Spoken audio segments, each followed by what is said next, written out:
Benjamin Linus was damaged goods. He was a broken man with a seemingly impossible agenda that could not be shared with others and that cost people their lives and their sanity. Yeah, and complex. And he was another person who you just showed up and like, you knew there was something. You didn't know who he was, though, but at the same time, you kind of knew that guy. But the creators turned a corner with that character, which was interesting for me, the actor. They took him from being full out the face of evil to being a sympathetic character. After the audience had lived with him for so long, the audience felt more warmly about him. Definitely. I think, and they saw him suffer losses. They saw him witness the assassination of his own daughter, something like that. And they saw that he wasn't ready for that, and that he had outwitted himself, and that he was wrecked. So they became empathetic, you think? I think they did. So that reminds me, I asked people on a Facebook fan group yesterday. I said, I'm seeing Michael Emerson. If you have questions, burning questions you'd love to run by him, let me know. I will not have room for all of them, of course, but I did write down some, and I'm going to pick a few. And one of them was, like, why do you think that everyone loves Benjamin Linus so much, even though he did so many villainous things? And I think you just answered that question, but that was one of them. He was so endearing, I think, for so many fans. He was a bad fellow often, but he was vulnerable. And he had a mystique, I think, about him. Yes. I don't know what else. I don't know how much more I could say about it. I think you said it. You said it. How much were you told about Benjamin Linus as Brad Morris early on when you got the role as Henry Gale? Nothing. Nada. Zip. Zero. As far as I knew, I was playing Henry Gale, a wayward balloonist from Minnesota. Okay, and you just kept playing him like that until, as we went along, the behavior, the lines that were being written for me, they seemed to be a little bit at odds with that kind of innocent character, but no one was going to tell me anything. I mean, I've said this before, but there was a moment in an early episode where I went to the director and I said, it would be really a blast is if it turns out that I'm the leader of the forces who live on the island. And he blinked at me a couple of times and said, I can't discuss that with you. Get out of here. And I thought, oh. So you knew in that moment? Well, I guess it seemed to me like, that would be a fun outcome of this thread I'm currently playing. It would make sense of what they had me doing to start with and where it seemed like it was going. That is so interesting, right? Because I wonder if it was week to week, you're like, this seems so weird. Right. And then that explained it, kind of. And I'm not one of those actors that needs to have a sit down with the creators and say, so where's this going? And where will we be at the end of season 3 or something like that? I'm happy. In fact, my policy is play the scene at hand on the day. Okay. Play that scene and play it in a neutral gear. And everything will fall into place. Because I'm not in charge of how things fall into place. The writers are in charge, and editors are in charge of how things fall into place. So you're very present in that episode on that day. It is, and I hate, one of the things I hate is doing scenes from 2 different episodes on the same day. Because it's, I don't know, it's too shocking. It's like playing 2 different songs, trying to play them on the same day. Does that happen a lot? They don't just wrap a whole episode? Not always, because the production schedules are, fairly frantic.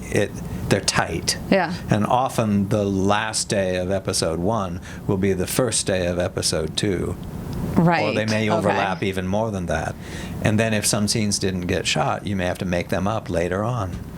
Yes, of course. You may be making up a scene from season 2 during the shooting of a scene from episode 2 during the shooting of episode 5 or something. Yeah, that must be a little bit hard to kind of whatever. Or on a Saturday, 3 months in the future. Right, and then you have to get right back to that same place. Sure. So you're not a backstory person then, I guess. You don't create a backstory for yourself at all? Never? No. For any character? No. So you had no Benjamin Linus backstory? No. No. Did you have any theories about the island yourself? Not many. Okay. I mean, we used to sit around as a cast and talk about it. We were completely in the dark, still are for the most part, I think. Yeah. I mean, I think so too. About many of the particular mysteries Sure. of particular episodes. But you all would sit around and theorize, like, what do you think is going on Sure. here? And nobody would tell anybody. Nobody knew. Nobody knew. But did People even would the guess. producers know? Did they know? Like, did J.J. Abrams and Carlton Cuse, did they know? I mean, they knew where the story was going. I mean, I think they were comfortable with a certain amount of mystery. I mean, JJ's TED Talk, that thing about the black box, the unknowable. It's the black box is more interesting than just about any human narrative that you can explore. Stick with mystery, if at all possible. And I think that's what really gives a lot of these shows what they need to be really, really good. I think that was such a part of Lost, that even if every single question, in my opinion, wasn't answered, Right. it was worth it. Because that feeling of going week to week, wondering what the heck is going on here, was amazing. And I think the audience sometimes gets it wrong. They think this is a series of questions or mysteries to which we are entitled an answer. But if they thought about it the way the writers think about it, which is this set of questions or mysteries is the landscape of this show, it is the backdrop of the action, then they would be a little less intent on getting, because let's say you do get the answer, then what? Yeah. Anticlimactic. Do you really want answers No, to all of these right. things?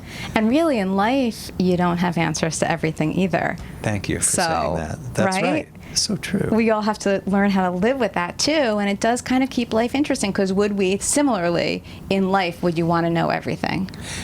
Lost would be a less interesting program if everything were so cut and dried, if everything were explicated. Definitely. So you don't have all the answers. So a lot of the people's questions, the fans' questions, I think, they dig deeper. Sure. They go way deep into what's what. Oh, yeah. And, I mean, you must know this by now. Oh, they know the show way better than I Way ever better. knew it. Even when I was on it. I couldn't tell you what a certain episode meant, even though I'd acted in it. Right. I could tell them how to sing my lines. That's about all that was the extent of my expertise. But I guess it almost seems like you knew, almost like you knew more than anybody on the island. You know what I mean? That Benjamin Linus, it almost seemed, had the key to everything. Sure. So they think that Michael Emerson knows everything there is to know about Lost. They might well think that. All right, let's try to see if you could answer any of these. Was Ben eventually able to cross over, is the question. Not known. Okay. Too far in the future. Okay. Is Ben still living on the island? You, in person, don't seem to age, somebody says. Daisy May says. I would answer that with another question. Did you see anyone age on the island? What is the nature of the island? Does the island exist in the same temporal plane as the lives we know on the planet Earth? Or is it something else? Does time have a meaning on the island? Okay. All right. That's good. Did you actually watch the whole show? Daniel wants to know. I watched everything that I shot. I will confess that I wasn't as big a fan of the show as my wife was.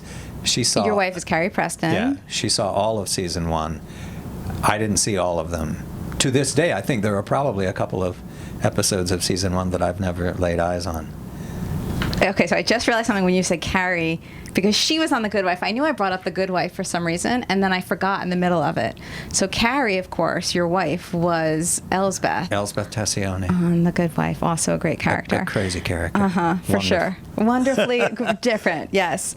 Okay, Aaron Ray wants to know, would you ever star in a spin-off? And will there be a spin-off, asked Curtis Tyndall. I'd say the chances are very slim that they would ever. Of course, the intellectual property, the storyline, the name, all of that is owned by somebody, and they can do what they please with it. But they would never get. I don't know. It would depend on the script. Okay, so you would be open to it then? I'm open to good writing. Oh, that would be so good. If it was something that Damon and Carlton had written, yeah, I would sure as hell read it. For sure. That's so, oh my gosh, everybody's going to get excited now. Because I could trust them not to sort of just revisit or, go back and redo something. The only reason they would even think of it was because they had some great idea about where to go. Right, because right now, when you think about it, a lot of even the greatest shows are doing these like reboots or prequels, sequels, whatever, like Breaking Bad, for example. Sure. So it's not like, everybody's going for it, it does seem like, at this point, and they are coming up with creative ways to do that, I think. They're not just doing like that bland redo or whatever, which nobody really wants to see anyway. Right. So who knows? It would be a whole new deal. It wouldn't look the same. It wouldn't be the same people. It wouldn't be the same location. Even if it was, quote, the island, unquote, it would be a whole different island. Right. Okay. So it would be different. So let's keep our fingers crossed. Yeah. A few people mentioned Terry O'Quinn, and you had great chemistry, and that there was some talk or something of some kind of project between the two of you. Yeah. When Lost wrapped, we spent a lot of time going around making a little pitch of an idea we had for a TV show that the two of us would be in. But nothing happened with it. It couldn't get written. It couldn't get written in a form that needed to be shot. And the more they turned it over to professional television writers, the less it sounded like the idea we'd had. Oh, yeah. That's no good. The idea we had was to do something where we were kind of lazy old con men trying to skim a buck here and there by pretending to have skills that we didn't really have. Guys that were basically losers, and the kind of guys that when you hit them, they don't get up off the floor. They're hurt. Their nose is bleeding. Not heroes. And the more the more the TV writers worked on it, the more we were kicking down doors and doing fancy things with guns and stuff. And we thought, whoa, that's not. That's completely the opposite idea. We were hoping to be an antidote to heroism. But you were becoming like Marvel characters truly or something. Anti-heroes. We wanted to be the anti-heroes. Guys that are tired at the end of the day. Guys that lose fights. Guys whose guns don't fire. That kind of thing. I feel like you should reshop that. Well, and the older we get, the better qualified we are to do it. Right. It's a better fit. Maybe now. Maybe the time just wasn't then, and the time is now. Seriously, that is how it works. I think you're kind of right on that. Because really, some of the shows that worked then, or the ideas or whatever, would never work today, and vice versa. Let's talk. Not outside the realm of talk possibility. Later. And he and I stay in touch. Terry and I are pals. You do? So, yeah. You see him regularly? You hang out? We text and tweet, and if he's in New York, I'll see him. He lives in Virginia Beach now, so he's a little harder to reach. Oh, that's okay. And he's always shooting somewhere in Hawaii. Right. Everyone comes to New York at some point or another, it seems like. Yeah. And there are plenty of hotels for them to stay in, as we know. Right across the street. Exactly. All right, so a couple of last fan questions that are more wide-ranging. So when you go to things like conventions, fan conferences or conventions, do you like to talk to fans? Do you get sick of talking about Lost or Person of Interest or whatever it is that they're really obsessed with in the moment? I'm always happy to talk to people who have found a thing I was on to be exciting and memorable and thrilling. I don't mind having that conversation. I don't thrive on the conversation about how much they hated the ending of the series. That's neither here nor there. It's all right. They can have their opinion, and if we had a lot of time, I could show them the error of their opinion. But that's all right. Yeah, it's all good. Yeah. Do you get recognized on the street? Are you somebody else to somebody, to everybody? Sure. Do they tell you who you for are? Different things.